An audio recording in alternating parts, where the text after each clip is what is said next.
আসসালামু আলাইকুম বন্ধুরা, মৃত্যু বলছি দুবাই থেকে। রাইট নাও আপনারা দেখতে পাচ্ছেন আমি আছি দুবাই এয়ারপোর্টে।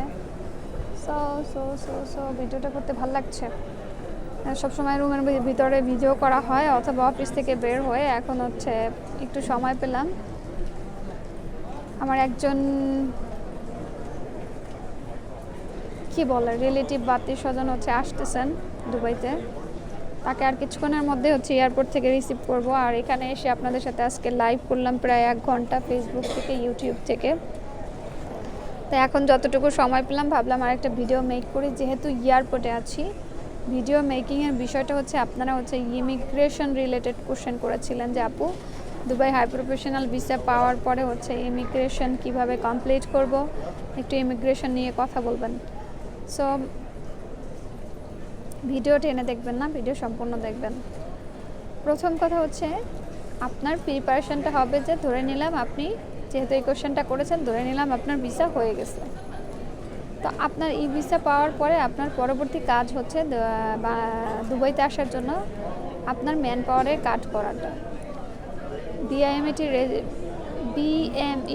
রেজিস্ট্রেশন করা, বিএমইটির রেজিস্ট্রেশন করার পরে হচ্ছে ট্রেনিং সম্পন্ন করা, ফিঙ্গারপ্রিন্ট কমপ্লিট করা, দেন হচ্ছে আমরা কমন ভাষায় ম্যান পাওয়ারের কার্ড বলি, ম্যান পাওয়ারের কার্ড করা। ওটা ম্যান পাওয়ার না, ওটা হচ্ছে ইসি, এখন বলে ইসি কার্ড, মানে ইসি ইমিগ্রেশন ক্লিয়ারেন্স কার্ডটা করে আসা। এই কার্ড ছাড়া কিন্তু আপনি বাংলাদেশ ইমিগ্রেশন কমপ্লিট হতে পারবেন না।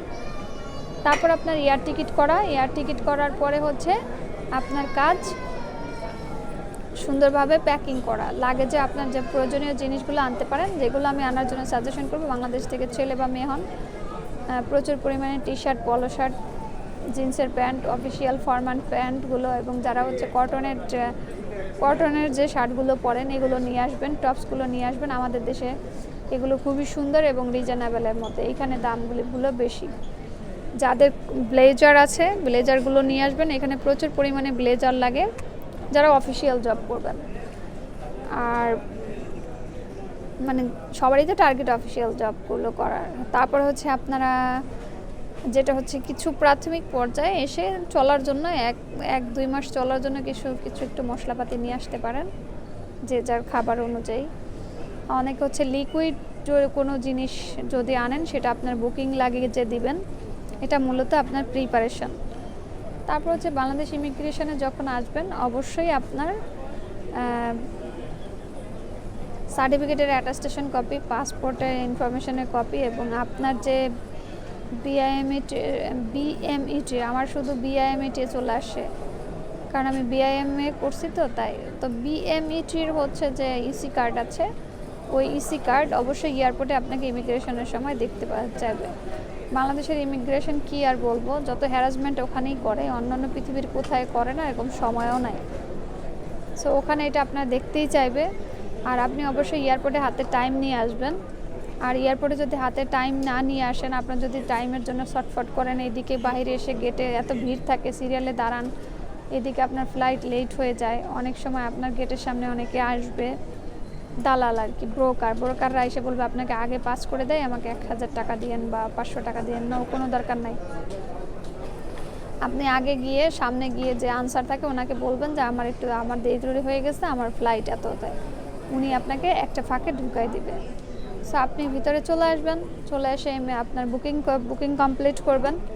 বুকিং কমপ্লিট করার পরে হচ্ছে আপনার ইমিগ্রেশনে যাবেন। আবার বুকিংয়ে যেন মালামাল বেশি না হয় সেই দিকে খেয়াল রাখবেন।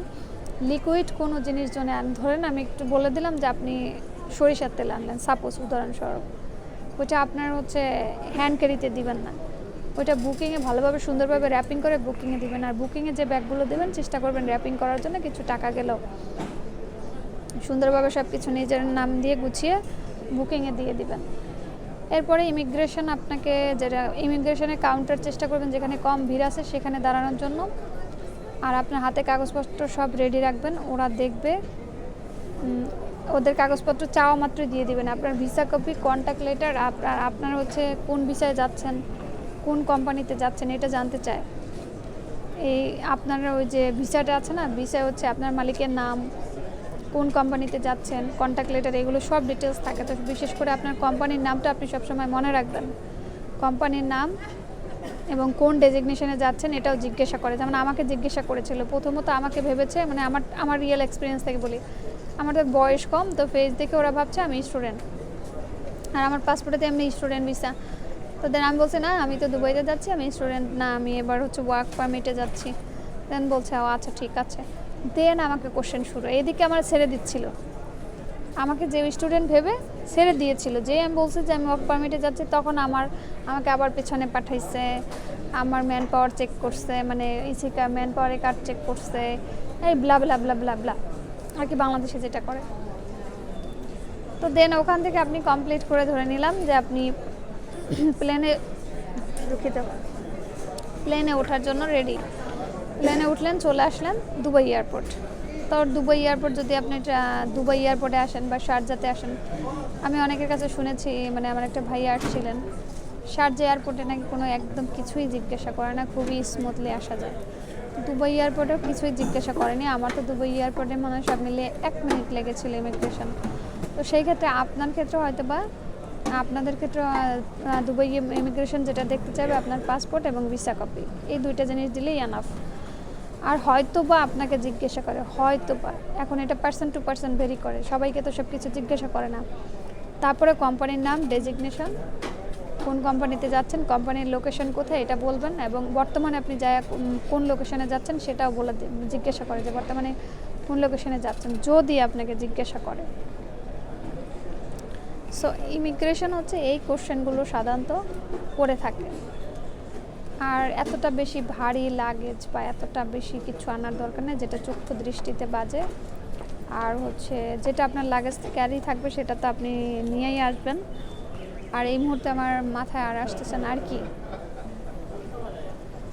ইমিগ্রেশন কমপ্লিট করে চলে আসবেন। আত্মীয় স্বজন কেউ থাকলে তো রিসিভ করবে, বা ওই কোম্পানির কেউ থাকলে আপনাকে নিবে আইসা। আর এখানে আইসা সিম নিতে পারেন। এয়ারপোর্টের পাশেই মেট্রো, বাস, ট্যাক্সি থাকে। ট্যাক্সি সাজেস্ট আমি করবো না, নতুন দেশ থেকে এসে ট্যাক্সি এখানে খুবই বেশি এক্সপেন্সিভ। চেষ্টা করবেন মেট্রোতে চলে যেতে। মেট্রোতে এখানে পাশে থেকে কার্ড কেনা যায় কিনা জানি না, এরকম কার্ড কেনা যায়, অথবা আপনারা ম্যানুয়ালি টাকা দিয়ে বাংলাদেশ থেকে ইমিগ্রেশনে, বাংলাদেশে আপনি ইমিগ্রেশনে করার পরে যেটা করবেন, কিছু হচ্ছে দিরহাম তো নিয়ে আসবেন, কারণ আপনার এখানে এসে তো চলা লাগবে। সো আমি এয়ারপোর্ট থেকে কিছু দিরহাম নিয়ে আসছিলাম, সেই দিরহাম দিয়ে আপনি হচ্ছে এখান থেকে মেট্রো কার্ড কিনে, ম্যানুয়ালি কার্ড কিনে চলে যেতে পারবেন। মূলত এই ইমিগ্রেশন নিয়ে কারো কোনো টেনশন নাই, বাট সবাই স্মার্টলি আসবেন। এখানে আমি আবার একটা জায়গায় শুনেছি যে আমাদের এখান থেকে মনে হয় আমাকে আজকেই বলেছেন, আজকে আমি একটা ভাইয়ের সাথে ইন্টারভিউ দিয়েছি আমাদের বাংলাদেশি কোম্পানিতে, উনি বলেছেন যে ওনার কোনো রিলেটিভকে হচ্ছে পাঠিয়ে দেওয়া হয়েছে ইমিগ্রেশন থেকে। ভাই, সে যে গ্রাজুয়েশন করে সে যদি ইমিগ্রেশনে 1 মিনিট 2 মিনিট বা 5 মিনিট ইংলিশে কথা না বলতে পারে, তাহলে তো তাকে ইমিগ্রেশন থেকে ডিপোর্ট করবেই।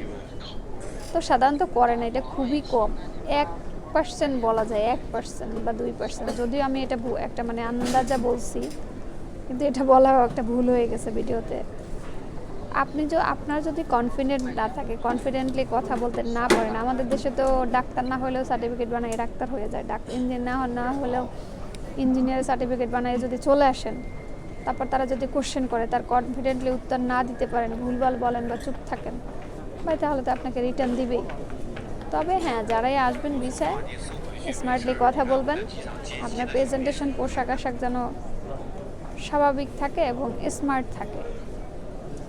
এখন স্মার্ট মানে সুন্দর হওয়াটাই স্মার্ট না, চকচকা ড্রেস পরাটাই স্মার্ট না। যেটাই পরেন, ইন করেন, টি শার্ট পরেন, পোলো শার্ট পরেন, স্মার্ট থাকেন, কনফিডেন্টলি উত্তর দেন, আশা করি আপনার ইমিগ্রেশন ইজি হয়ে যাবে। এরপরে যদি ইমিগ্রেশন রিলেটেড কোনো কোশ্চেন থাকে, আপনারা হচ্ছে আমাকে কমেন্ট করে জানাবেন, আমি কমেন্টে উত্তর দিব।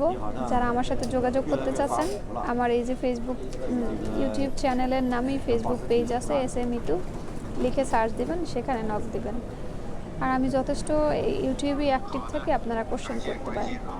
সো ধন্যবাদ সবাইকে যারা ইউটিউব থেকে ভিডিওটা দেখছেন, আর যারা ফেসবুক পেজ থেকে দেখছেন, ফেসবুক পেজটি ফলো করে দিবেন। ইউটিউব চ্যানেল থেকে যারা দেখছেন, চ্যানেলটি সাবস্ক্রাইব করে দিবেন। আল্লাহ হাফেজ সবাইকে।